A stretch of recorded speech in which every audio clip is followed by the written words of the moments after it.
Ladies and gentlemen, apparently this is a problem. Apparently our dealings with Saudi Arabia is a bit of a problem. People are thinking this is some sort of a strategic alliance. I mean, all these people, rival fans, many within the game are now asking about Saudi influence on Chelsea. Like, who are these people within the game, man? Honestly, get lost, man. Get lost. All right. Here we go, back again on the other side of the coin. Welcome back to the other side of the coin, ladies and gentlemen. Look, I didn't want to pay too much attention to this. I thought this was a bit of a banter thing on social media, but it seems like it's starting to do the rounds now properly, where people are concerned that, why Chelsea having all of these business propositions with Saudi Arabia? Our owner was recently in Saudi Arabia. Look, ladies and gentlemen, our owner is a very, very good businessman. Like, whether he knows enough about football, that's a separate story, but he's a very, very good businessman. He knows, he's got a lot of links with many different people across the world. Why is this an issue that he may have some sort of, friendship or some sort of links or some sort of, connection with certain people, certain business people from Saudi Arabia? Why is that an issue? Business people deal with other business people. Like, it's as simple as that. No one's stopping other Premier League clubs or any other clubs to do deals with Saudi Arabia.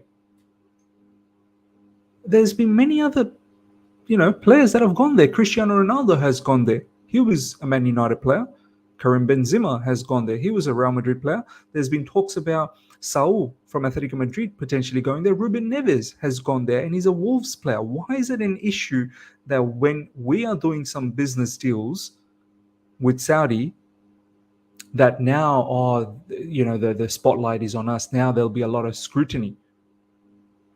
Clearlake Capital owns Chelsea Football Club, I think 60% of it, right? And Saudi PIF Group seems to have about, this is the number that I've seen on social media, about 5% in investment in Clearlake Capital. Premier League has done all the thorough checks as to where the source of income is coming when the new owners bought Chelsea Football Club. If they had any inkling that, majority of the money is coming from Saudi Arabia, I'm pretty sure they would have declined the deal. They wouldn't have allowed having Newcastle owned by Saudi Group and also Chelsea Football Club. This is ridiculous. No one's stopping anyone else to have these sort of links. I'm pretty sure if you look at any of the owners in the Premier League, any of the teams and their owners, somewhere along the way, they may also have some investments coming from Saudi Arabia. It's not too far-fetched. We live in a global society. Big business people, rich people, will invest on each other's businesses. It's not something to be worried about. There is no way the Saudis are funding anything at Chelsea Football Club, and there is absolutely no strategic alliance between Chelsea and Saudi Arabia. We just happen to be in a situation where a lot of our players that we don't want, they don't want to stay at Chelsea Football Club, but they're still very, very good players. Man City have rumors with Riyad Mahrez potentially going to Saudi Arabia. Bernardo Silva recently having rumors as well that, Saudis are trying to tap him up. Luka Modric was one as well. Like, this is insane. And on top of that, for some of our players, it just makes sense. Muslim background, going to Saudi Arabia, it's a good lifestyle for them. And, Saudi's throwing a lot of money at them. It's not even like we're making exorbitant amount of money out of it. N'Golo Kante, he went on a free. If we had some sort of strategic alliance with Saudi Arabia, Kante would have signed a contract extension with us first, and then Saudi buys. That I would have said, you know what? Okay, there's something going on here. He literally went on a free. I don't see what the issue is, man. And there's like too much being made out of it now. This is the latest, ladies and gentlemen. Let's go through all the different tweets. Many within the game are now asking about Saudi influence on Chelsea. It has raised a lot of chatter within the game as well as outside. Football officials have privately pointed to strong relationship between Chelsea majority owners Clearlake and Saudi Arabia's Public Investment Fund (PIF). Hey, I don't know the full ins and outs as to. I think Clearlake Capital has about 60 billion in managed assets, right? That's their wealth. I don't know exactly what that 60 billion comprises of. But this is something I'm sure Premier League, when our new owners put in the bid, they would have done all of their research. Where's the source of income coming from? And they would have seen all the details. And if Saudi PIF Group was there, Public Investment Fund, if that name was there as one of the investors in Clearlake Capital, and they would have seen that, then they would have stopped if it was a massive issue. Clearly, it wasn't a massive issue for them to stop. If you have 60 billion in your managed assets, and out of that 60 billion, 5% comes from Public Investment Fund, and that's what I've been seeing, as I said, on social media, it's nothing to fret about. It really isn't absolutely anything to fret about. As I said, have a look at all the other owners and their wealth management fund. And I'm pretty sure you'll see some level of investments coming from many different areas. Many different areas. But it seems to be a problem when Chelsea are being able to do business with Saudi Arabia, with some of our players. No one's stopping other Premier League teams. No one's stopping Spurs and them to get rid of their deadwood. Daniel Levy, pick up the phone and start talking to Saudi Arabia. Send some of your players there. No one's stopping any of these. They don't have the link. Just because Todd Bowley is a good businessman, and he really is a damn good businessman. When it comes to football, that's a separate story. He's probably learning. But we're not going to penalize a club because their owner has links in many different areas. That's ridiculous, man. That's absolutely ridiculous. Just because others don't have the links, now this is an issue, or we have a competitive advantage. Oh, well, go out there and make your own links. Todd Bowley has recently been in London, having earlier this month traveled to Saudi Arabia, where he met with the president of Saudi club Al Hilal. This is from Matt Law, and we saw that a couple of weeks ago. Some of those pictures of Todd Bowley in Saudi Arabia, and kudos to him, man. He seems to have all of these links, and he's trying his level best to get the best outcome for his football club. Bowley has long done business in Saudi Arabia, and last year revealed that Kane International, one of the companies for which he sits on the board, had teamed up with the country's public investment fund over 900 million to 700 million pounds investment in a luxury hotel group. Chelsea have never commented on reports last year that PIF are also major investors in the club's majority shareholder, Clearlake Capital. Coming from Matt Law, further goes on to say, the fact that Chelsea's attempt to keep Kante at the club looks to have been derailed by Saudi Arabia's willingness to make big money offers to Premier League players goes against any acquisition of a strategic link. As I said, if there was a strategic link, then N'Golo Kante would have signed a contract extension, and then he would have been shipped off to Saudi Arabia, and we would have got some form of transfer fee. That wasn't the case. That really wasn't the case. So all of these rivals, man, don't beat us up just because we are quite savvy with our business. Arsenal Football Club, for instance, you don't want Thomas Partey now. Oh, we'll send Thomas Partey to Saudis. Pick up the phone. Do you know anyone there? Maybe we can broker it for you. Give us a bit of a brokerage fee. Maybe we can broker it for you. Contact Todd Bowley. Maybe he can help you hook you up. Don't hate the player. Hate the game, man. Hate the game. Don't hate the player. All right, this is how it is. It's mad. It's mad. Honestly, for me, if I see this particular news transpiring to anything more than this, it would get me angry.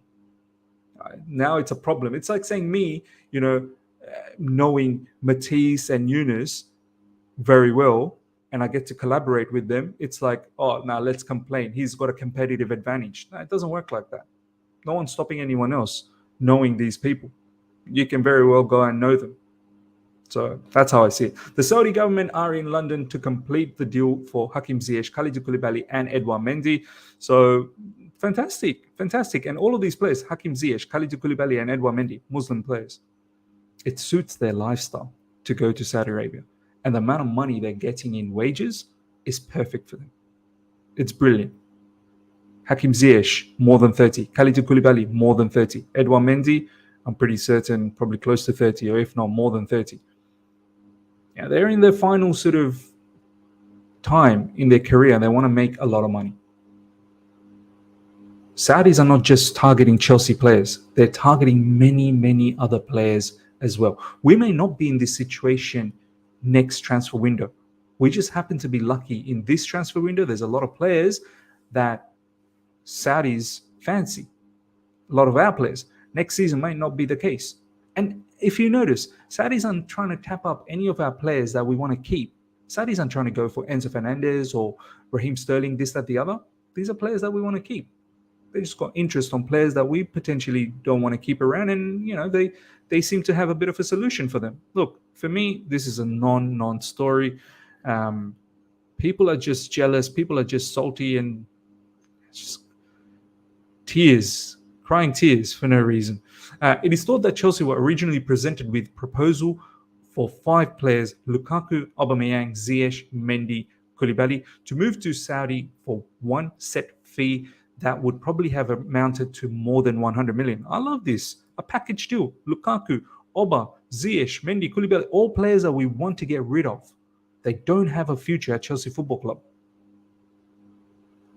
And we would have got more than 100 million as a set fee for all of that. That would have been sensational for us. I could not even imagine ever to be able to recoup that level of money from all of these players. The Saudis were willing to do that. But Lukaku's insistence that he wants to remain in Europe at Inter Milan has made any 5-man package deal impossible. Once again, thank you so much, Romelu Lukaku, for screwing us. You have screwed us always, and you continue to do so. Good on you. You have been a thorn in our backside, and you continue to be that. Absolutely disgusting. This guy. He's so adamant at staying at Inter Milan, just disregarding any of our position. In fact, he's apparently annoyed at us. This guy, man, I dislike him so much, man. I really do. I really dislike him a lot. And I hope we find a solution to get rid of him. And I don't want us to bend over backwards for Inter Milan and him to send him out on a loan and get another paltry fee. It seems like they're dictating the play. We paid 100 million for that particular player, and he still plays for Inter Milan. This is the state that we're living in now. Mendy has agreed personal terms with Al Ahly. Here we go soon. Good news for Mendy. We will be looking for a goalkeeper, and we're going to start talking about the goalkeeper situation very soon.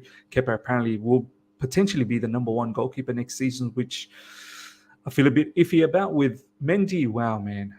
What can I say?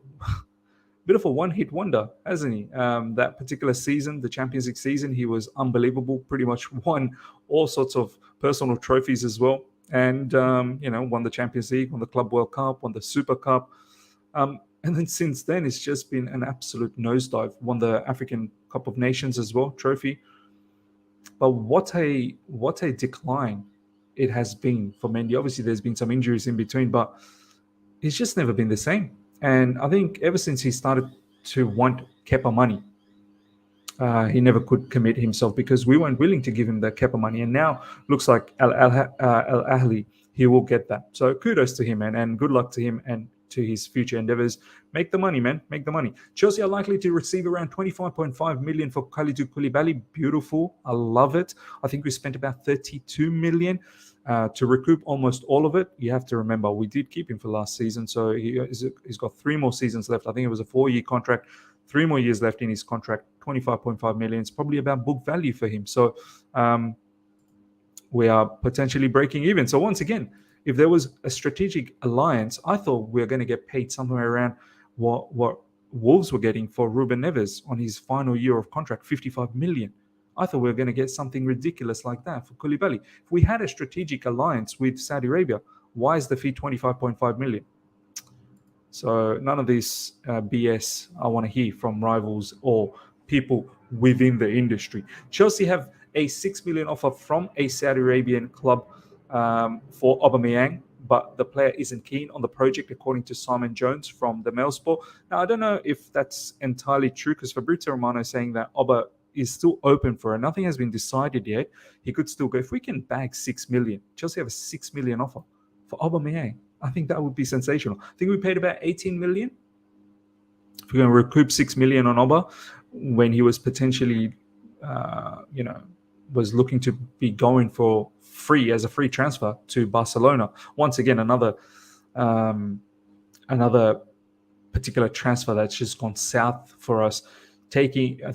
Buying him from Barcelona for about 18 million odd or something like that. And then we were potentially going to lose him for free again to Barcelona. This Inter Milan, Barcelona, Brighton, I'm just getting fed up with these teams, man. But if we can bag about 6 million, if he goes to Saudi, he should be thinking about going to Saudi, man. Like, your time in European football, Aubameyang, is over, man. And you can make a lot of money in Saudi Arabia, and you should really, really contemplate that, and we can get some money as well. Man City approached Chelsea with 21 million to sign Kovacic. Chelsea won at least 25 million. Do you know what? I thought we were going to get somewhere around 30 to 35 million for Mateo Kovacic. I know he's only got one more season left in his contract, but I thought we would at least get about 30 million. But we want 25, but 21 is ridiculously disrespectful. It really is. 21 million for someone like Mateo Kovacic. There is value in him. Obviously, look, I want more than what Kovacic provides in midfield. But you best believe, when it comes to being press resistant, when it comes to the first phase of build-up, Kovacic is excellent. Kovacic is brilliant. And this is something that Man City can definitely, have as an artillery in their game. But to get 21 million, nah, man. At least meet us at that 25. And I'm hoping that this will be the case. We will see that 25 million very soon. I think, look, 21 million, that's actually borderline ridiculous for someone like Kovacic. Next up, Man City and Chelsea have 2 to 3 million differences in price tag for Kovacic. It's really close. So we should hopefully get a here we go, and the player will go to Manchester City. Hopefully we get the 25 million. I think 25 million, that's reasonable. That really is reasonable. I don't think we're asking for anything outrageous for Kovacic. In fact, I thought 30 million would have been nice. Kepa is set to start next season as Chelsea's number 1. There you go. Ladies and gentlemen, let me know how you feel about this. I'm a little bit iffy. And all of a sudden, so many people on social media, they're jumping on me saying, complaining more, this, that, the other, what's Kepa done wrong? Have we not? Look, last season, Kepa had a fairly good season, all right? Decent season amidst all the chaos that went around. But still, there was flaws. We can't sit here and say that, Kepa had a flawless season. No. Those same weaknesses were still there. Not, commanding the box, his 6-yard area in the box, long-range shots, the reach. His ball-playing ability, I don't know, man. It's a little bit doubtful at times. It's very overrated. A lot of people think, he's very good on the ball. Nah, man, have a look at some of his distribution. They're not always good. In fact, they lead to counter-attacks from the opposition, which end up being goals. So there is flaws in his game, and I'm a bit concerned if he becomes our number 1. Haven't we seen enough of Kepa already to say that, look, he's a decent enough goalkeeper, but he ain't someone who's going to be that spine for you. If you look at goalkeeper, defender, midfielder, striker, that spine, he ain't someone who's going to be part of that spine. I just don't want any excuses next season. Look, no problems. Back the manager. This is the notion, right? Back the manager. No problems. Back the manager. Have Kepa as number 1. But I don't want any excuses next season, ladies and gentlemen. If I see any excuses, no, Kepa's made those same mistakes again. No, you guys were well aware. You've been warned and you've seen where the weaknesses are for Kepa. And for you to disregard that and give him another chance, I don't want to hear any more excuses. Fool me once, shame on you. Fool me twice, shame on me. That's how I look at it. New. Chelsea are now looking for a number 2 who can push Kepa with Mamardashvili, the Valencia goalkeeper, among options. Pochettino believes goalkeeper coach Tony Jimenez can take Kepa to the next level. Okay, well, if you really think you can take Kepa to the next level, well, good luck. Good luck to you. And I hope it does work out for you. But I would have gone all out for Andre Onana. I'm not saying, look, go and pay ridiculous amount of money. They want Romelu Lukaku. We want Andre Onana. Sit down and get a deal done. Sit down and get a deal done. It's as simple as that. I do understand Andre Onana is in demand, and I'm willing to pay smart money, but not ridiculous money. Inter needs to understand this. Up to 50 million for Andre Onana, no problems. I think it probably warrants that. Anything above that is mad. But you want Romelu Lukaku as well, so let's try and do a deal. Let's try and come to a common ground. But if Inter Milan are going to be douchebags, well, then what can you do? What can you do? I'm just a bit baffled that there is no other. Like, our scouts need to do better with goalkeeper scouting next season. So if we have to keep Kepa because there is no other options out there, and we don't want to go out there and panic buy someone, okay, fair enough. Keep Kepa, but Kepa is not a long-term solution. Nicholas Jackson and Moses Caicedo share the same group of agents alongside new signing Kendry Payers, who would join when he's 18. Fantastic. This is from Matt Law. All of these players have the same agents, man. I told you, agents, very, very powerful, man. They can move players around. Like, we didn't know too much about Nicholas Jackson not that long ago, but now we're hearing he's got the same agent as Caicedo. Is it a part of a package sort of deal? And also now Kendry Payers.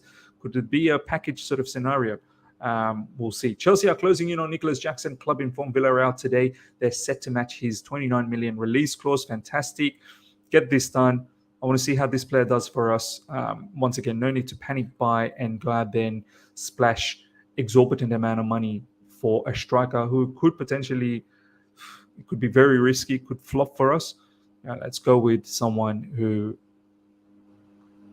has a bit of potential and maybe could turn out to be something at Chelsea Football Club. At 29 million release clause, I think the risk to reward ratio works out nicely for us. Last but not least, ladies and gentlemen, well-placed sources believe Chelsea will bid for Gabriel Vega soon. Jacob Steinberg has been driving this news from a long time.